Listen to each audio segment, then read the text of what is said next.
Hello guys, আসসালামু আলাইকুম। সবাই কেমন আছেন? আমরা আলহামদুলিল্লাহ ভালো আছি।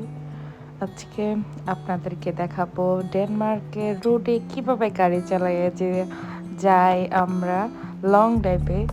আপনাকে দেখাবো যে হাইও রোডের ভিতরে কিভাবে গাড়ি চালায়। এই যে দেখতেছেন আমরা যাচ্ছি রিংস যাব, সেজন্য এই রোডে যাচ্ছি।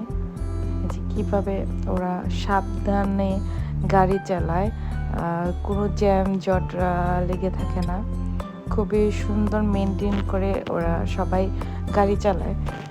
আপনাদেরকে দেখাবো। আশা করি আপনাদের এই ভিডিওটা ভালো লাগবে, আপনারা এনজয় করবেন যে আসলে ডেনমার্কে বিদেশে কিভাবে গাড়ি দিয়ে দূরে লং